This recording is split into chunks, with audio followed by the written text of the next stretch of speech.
कल तक आप अंग्रेजों के गुलाम थे, आज नेताओं के गुलाम हो।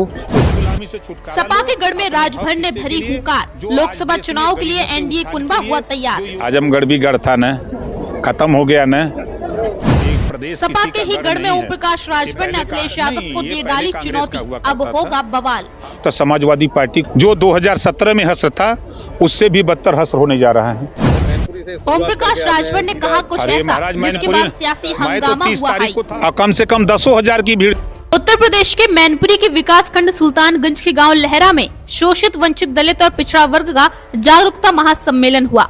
परिवहन मंत्री दयाशंकर सिंह के साथ सोहेलदेव समाजवादी पार्टी के राष्ट्रीय अध्यक्ष और पूर्व मंत्री ओम प्रकाश राजभर ने उनके हित की लड़ाई लड़ने के लिए 24 घंटे तैयार रहने की बात कही। परिवहन मंत्री ने इस दौरान कहा कि प्रधानमंत्री नरेंद्र मोदी की गारंटी है कि गरीब पर अत्याचार नहीं होने देंगे। इन लोगों के गठबंधन बिखर जाएगा। जिस तरह से इंडिया गठबंधन में डॉट डॉट है, उसी तरह से इन लोगों के विचार में भी डॉट डॉट है। और ये लोग केवल स्वार्थ पूर्ण रूप से गठबंधन किए हैं, जहाँ स्वार्थ नहीं पूरा होगा और ये लोग अलग हो जाएंगे। अब अलग हो रहे हैं। आप देखिए, इसलिए माननीय नेताजी मुलायम सिंह जी भी संसद में बोलते थे कि मोदी जी बार बार जीत के आइए और इस देश की जनता को आप सेवा करिए। अब नेताजी नहीं है, स्वर्ग में है, तो इसलिए मैनपुरी सीट भी अब मोदी जी के लिए रहेगी और मोदी जी को प्रधानमंत्री बनाने में यहाँ पर भी अब जो है कमल का फूल खिलेगा। देख लीजिए, जो अभी भारतीय समाज पार्टी का आप सामने लगाइए कि 11 बजे की रैली में अभी कितनी भीड़ है। जिस तरह से जन समुदाय उमड़ा है, ये परिवर्तन के लिए है कि मैनपुरी में भी कमल का फूल खिलेगा। राजभर जी पूरे प्रदेश में और पूरे देश में भी कई प्रांतों में, बिहार में और कई प्रांतों में वो जाते हैं। मध्य प्रदेश भी गए थे। तो वो पिछड़ों के नेता हैं, दलितों के नेता हैं, वंचितों के नेता हैं। तो आज सबको एक करके आज केवल मोदी की गारंटी ही काम आएगी और कुछ नहीं आएगी। आपको बता दें कि सोहेलदेव भारतीय समाज पार्टी के राष्ट्रीय अध्यक्ष ओम प्रकाश राजभर ने 7 घंटे देरी से पहुंचने पर भी कार्यकर्ताओं से क्षमा मांगी और कहा कि प्रत्येक दशा में शोषित, वंचित, पिछड़ों को हक हम लेकर ही रहेंगे। उनके हक की लड़ाई के लिए वह 21 वर्षों से लगातार लड़ रहे हैं। समाजवादी पार्टी के लोगों ने पिछड़ों का हक डकारा है। एक ही जाति यादवों को आरक्षण में शामिल किया है, लेकिन अब 100 दरोगा में से 11 दरोगा कश्यप, पाल, बंजारा, पिछड़े, मल्लाह समाज के शामिल जरूर होंगे। उन्होंने आगे कहा कि गरीबों के लिए निशुल्क इलाज के साथ साथ एक देश एक शिक्षा का कानून भी लागू किया जाएगा। निशुल्क पढ़ने वाले बच्चों को साइकिल वितरण के साथ साथ एक देश एक चुनाव कानून के तहत सभी के साथ निष्पक्ष भाव रखा जाएगा। परिवहन मंत्री दयाशंकर सिंह ने इस दौरान कहा कि ओम प्रकाश राजभर के भाजपा में आने के बाद भाजपा को काफी अच्छी सीटों पर जीत हासिल हुई है। भारतीय जनता पार्टी मैनपुरी के लोकसभा चुनाव में परिवर्तन लाने का काम भी करेगी। मोदी की गारंटी की तर्ज पर 80 सीटों पर हम जीत हासिल करेंगे। दुनिया के तमाम देश भारत के प्रधानमंत्री के आगे नतमस्तक हैं। कार्यक्रम के दौरान सुभाषपा प्रदेश अध्यक्ष प्रेमचंद कश्यप, विधायक राम नरेश अग्निहोत्री, पूर्व जिला अध्यक्ष प्रदीप चौहान, ग्राम प्रधान रामानंद कश्यप समेत तमाम लोग मौजूद रहे। इस दौरान सपा पर हमलावर होते हुए ओम प्रकाश राजभर ने और क्या कुछ कहा, आइए हम आपको इस खबर के जरिए सुनवाते हैं। आजादी के बाद कांग्रेस की सरकार रही, सपा की सरकार रही, बसपा की सरकार रही और आज भी बंजारा के बस्ती में चले जाइए, कश्यप की बस्ती में चले जाइए, पाल प्रजापति बघेल के यहाँ चले जाइए, नाई गोंड लोहार के यहाँ चले जाइए, आज लोध के यहाँ चले जाइए। रास्ते के लिए लोग तरस रहे हैं। आज जो 27% आरक्षण 1993 में लागू हुआ, आज अपने मैनपुरी में उठा के देखिए। कश्यप को हिस्सा नहीं मिला, पाल को नहीं मिला, बघेल को नहीं मिला, कश्यप बिंद को नहीं मिला, चौहान को नहीं मिला, नाई गोंड को नहीं मिला। ये क्यों, ऐसा क्यों भेदभाव हो रहा है?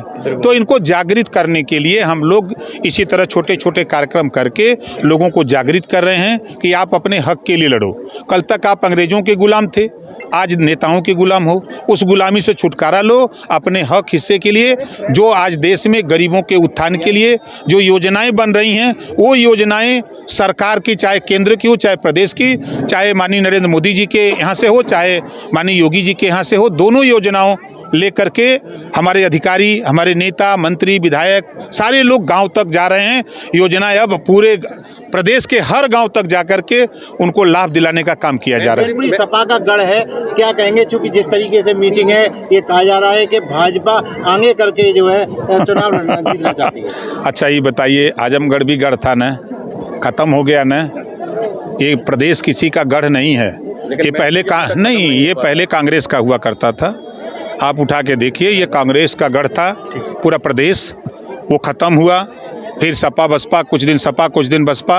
अब दोनों आप देख लीजिए, शायद ओम प्रकाश राजभर समाजवादी पार्टी के साथ नहीं रहे होते तो समाजवादी पार्टी को 47 सीट मिली थी, हम नहीं थे ना। हमारे जाने पर 125 पाए हैं, चाहे वो जितना बहक लें। और हश्र वही होने जा रहा है जो 2017 में हश्र था, उससे भी बदतर हश्र होने जा रहा है। तो मैनपुरी से शुरुआत करके आपने सीधा, अरे महाराज मैनपुरी, मैं तो 30 तारीख को था अरवल में, बिहार में, और कम से कम 10,000 की भीड़ थी। आप यहाँ आप सुबह से यहाँ हो, आप देखो, हम 6 घंटे लेट हैं ना, लेकिन आपके सामने क्या नज़ारा है? इनका प्रेम है नेता के प्रति, इनका है कि नहीं हमारा नेता हमारे लिए लड़ रहा है। तो हम पूरे प्रदेश में, यही मैनपुरी नहीं, हम झांसी, बादा, चित्रकूट, हमीरपुर, जालौन, 7 जिले बुंदेलखंड जाते हैं। हम सहारनपुर, बागपत, शामली जाकर के वहाँ मीटिंग कर रहे। इसी तरह हम आपके एटा, इटावा, कन्नौज, कासगंज, कोई इलाका बता दो, कोई जिला बता दो जहाँ हम मीटिंग न कर रहे हों। ये कोई मैनपुरी नई बात थोड़ा है। अभी किसरी में हमने आकर के कोरोना मीटिंग किया था, आप लोग थे वहाँ, आपने देखा वहाँ का नज़ारा। तो ऐसा नहीं, मैं फिर बार बार कहता हूँ, जो नेताओं ने समाज को गुलाम बना के रखा है, उनको गुलामी से छुटकारा दिलाकर उनको रोटी, कपड़ा, मकान, शिक्षा, दवाई हम दिलाने के लिए हम लोग लगे हुए हैं। हमारे माननीय मंत्री, परिवहन मंत्री जी हैं माननीय दयाशंकर सिंह जी, इनका पूरा सानिध्य रहता है हमको। अब आने वाले दिनों में, आज तो लेट आए हैं, आप लोगों से भी क्षमा चाहूँगा। अगली बार हम लोग आएंगे तो प्रेमचंद कश्यप साथ में बैठा के हेलीकॉप्टर से आएंगे टाइम से। राजभर जी, विरोधी दल लगातार कह रहे हैं कि जब भी चुनाव वाले भी तो सामने किए थे, तो सपा वाले 125 पा गए, अब तो हम उनके सामने से हट गए, अब वो कहाँ जाएंगे? आपका जब सपा से गठबंधन था तो आपने एक बयान दिया था मैनपुरी में कि योगी जी और मोदी जी को छठी का दूध पिलाकर उनके घर भेजेंगे। देखिए, वो चुनावी जुमला था, ठीक। ये माननीय अखिलेश जी के गढ़ को चुना है सबसे पहले, और उत्तर प्रदेश का आगाज यहीं से किया है। यहीं से किया है। तो यहाँ कोई मतलब कैंडिडेट के बारे में अगर बात की जाए मैनपुरी से, ये हाईकमान जो डिसाइड करेगा, भाजपा और हमारी पार्टी का जो हाईकमान डिसाइड करेगा, उससे चुनाव लड़ाया जाएगा। लेकिन अगर मैनपुरी की सीट एक ऐसी है कि 96 से, चाहे वो राम लहर हो या मोदी वेव, या मतलब यहाँ पे बीजेपी कभी भी कामयाब नहीं हुई। इस बार कामयाब होगी बीजेपी, पूरी 80 सीटों पे कामयाब होगी इस बार। क्या रणनीति होगी जिससे रणनीति सामने आ जाएगी? सब कुछ सब सामने आ जाएगी। देख ही रहे हो आप, मध्य प्रदेश, राजस्थान, छत्तीसगढ़ देख रहे हो, वही उत्तर प्रदेश का हाल होगा।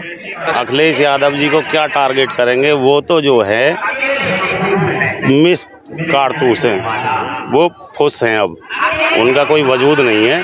लेकिन हम अखिलेश जी को ये एहसास कराना चाहते हैं कि 2019 के चुनाव में इन्होंने जो हमारा दुरुपयोग किया था, हमारे नेताजी का जो इन्होंने उत्पीड़न किया था, उसका एहसास करा रहे हैं इन्हें मैनपुरी में, इन्हीं के गढ़ में।